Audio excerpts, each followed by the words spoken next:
Vous êtes-vous déjà demandé pourquoi il arrive parfois que vos interactions avec des gens partent directement en cacahuète? Eh bien, c'est sans doute parce que vous ne respectez pas les étapes pour rentrer en relation. Aujourd'hui, je vais vous parler d'un modèle qui vient de l'analyse transactionnelle. Une fois n'est pas coutume, il s'agit de la structuration du temps. Alors, pour ceux qui ne me connaissent pas, mon nom est Sylvie Timmers, je suis coach professionnelle, formatrice et superviseuse de coach. J'ai 3 activités, une académie de PNL essentiellement qui s'appelle Spiral Academy, j'ai un cabinet de coaching et de supervision qui s'appelle Business and Soul, et enfin je suis cofondatrice d'une académie de coaching d'équipe qui s'appelle Team and Group Coaching Academy. Ici je vais parler en fait d'un modèle qui vient de l'analyse transactionnelle, qui vient de Eric Berne et qui a été aussi complété par Raymond Osti. Il s'agit de la structuration du temps. Alors le modèle de la structuration du temps se représente sous forme d'une pyramide avec 5 niveaux. On commence par le niveau du haut. Alors le niveau du haut, c'est le niveau qu'on appelle le retrait. Le retrait, c'est évidemment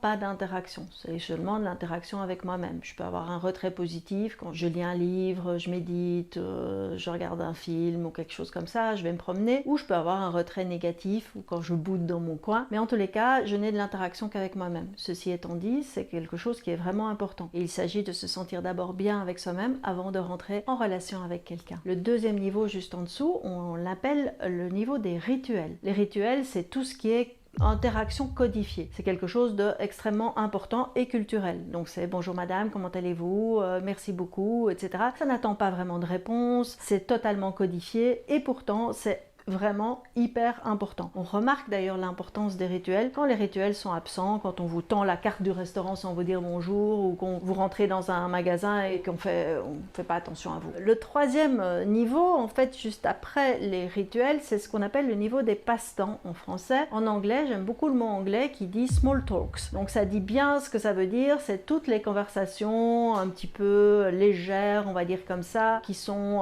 non conflictuelles, où on va parler de sujets bateaux, de la météo, des embouteillages, des vacances, etc.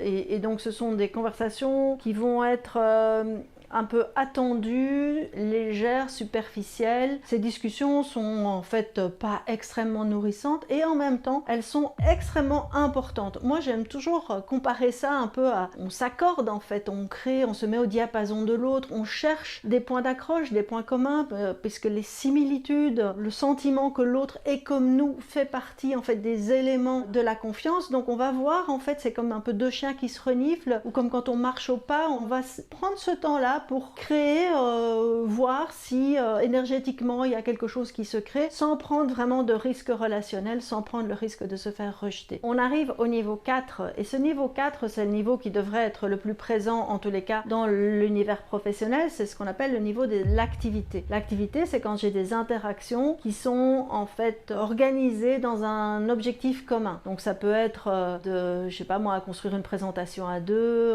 d'avoir une réunion, quelque chose comme ça, ou bien ça peut être même de faire une partie de tennis. Donc toutes les interactions vont être en fait dirigées dans le sens d'un objectif commun. On sait pourquoi on est là. Bien sûr, ça devrait être la plupart de nos interactions dans les bureaux, et pour autant c'est largement pas le cas. Il y a énormément de jeux psychologiques, j'y reviendrai après. Dans le niveau en fait de l'activité, je sens déjà beaucoup plus que j'ai de l'importance, que je me sens reconnue, que j'ai ma place, etc., que dans les conversations un petit peu légères. Et puis en fait le cinquième niveau, il se divise vraiment en deux, bien que à tout niveau on peut avoir du positif ou du négatif, mais dans le cinquième niveau, il y a d'un côté ce qui sont les interactions les plus nourrissantes, les plus satisfaisantes qu'on peut avoir, qu'on appelle l'intimité. Pas l'intimité au sens sexuel du terme, mais l'intimité, ça veut dire que je peux être vraiment moi-même, j'ai une écoute profonde, je peux parler, je peux exposer ma vulnérabilité, je parle sans agenda caché, etc. Je me sens écoutée, il y a un vrai partage. Pour arriver dans ce degré d'intimité, il faut que tous les deux y aillent et que tous les deux, évidemment, prennent le risque d'être vraiment authentiques et de se dévoiler. Cette intimité, c'est pas quelque chose qui est très très fréquent, c'est pas quelque chose que j'ai tous les jours avec tout le monde, c'est pas quelque chose que j'ai en général dans mon travail. Il peut évidemment y avoir, c'est pas quelque chose que je vais avoir avec tout le monde. Mais ceci étant dit, si de temps en temps vous avez une discussion profonde avec un ami où vous vous sentez vraiment pleinement accepté, accueilli en tant que personne, eh bien c'est extrêmement nourrissant. Et donc ça, c'est vraiment les conversations qui vont être le plus satisfaisantes au niveau personnel. Le pendant au niveau niveau, je dirais, d'intensité de signes de reconnaissance, mais du côté négatif, c'est ce qu'on appelle les jeux psychologiques. Les jeux psychologiques, c'est sauveur, persécuteur, victime,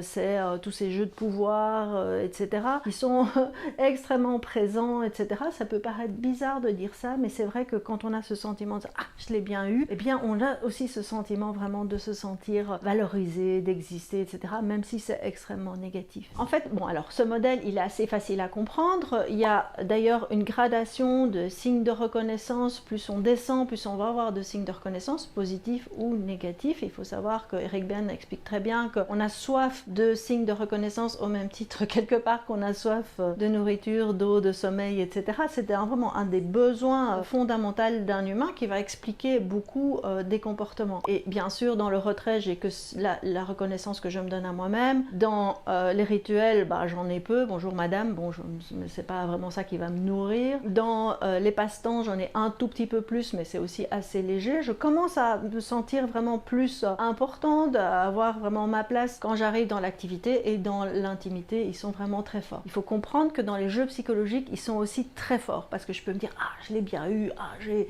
Donc ça peut être très négatif, mais je me sens vraiment vibrée et vivante. Et ça, c'est vraiment très important à comprendre. Qu'est-ce qu'on fait avec ce modèle quand on a compris ça? Alors ça, c'est vraiment important, c'est de savoir, ben voilà, et alors, il y a quelques leçons à retirer de ce modèle. La première, c'est qu'on ne peut pas rentrer directement en activité ou en intimité. Il va falloir passer par toutes les étapes. Et donc, c'est quelque chose qui se fait de manière progressive, et il s'agit en fait de suivre, c'est comme une danse, de suivre son interlocuteur pour ne pas essayer de brusquer ou d'aller plus vite que là où l'un ou l'autre est prêt à aller. La deuxième, c'est que quand on est effectivement dans les jeux psychologiques, il va falloir remonter tout en haut. On ne peut pas dire ah ben voilà, on s'est engueulé, mais c'est pas grave, on va passer dans l'intimité, dans l'activité. Non, on remonte tout en haut par de retrait, puis on va recommencer en fait à recréer la relation. La troisième, c'est que ça explique aussi beaucoup pourquoi est-ce que ça foire, et je vais vous donner quelques exemples ici, 2 exemples personnels qui vont vous aider à comprendre les applications de ce modèle. Premier exemple,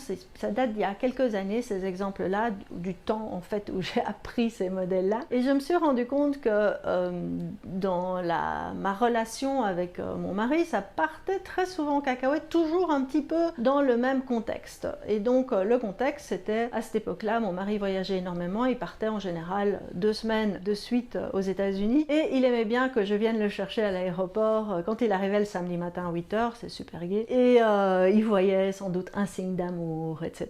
Bref, j'allais le chercher à l'aéroport pour effectivement lui montrer que je l'aimais beaucoup. À peine il montait dans la voiture, on n'avait pas le temps vraiment de se dire bonjour, de s'embrasser et tout, hein, parce qu'on peut pas rester là, donc hop, jump dans la voiture, la valise, hop, et on démarre. Je conduisais sa voiture, et je crois qu'on n'avait pas fait 1 kilomètre qu'on s'engueulait. Alors qu'est-ce qui se passait? Eh bien, en fait, je commençais à dire mais pourquoi tu te mets à droite? Pourquoi tu mets pas ton clignoteur? Pourquoi tu n'avances pas plus vite? Etc.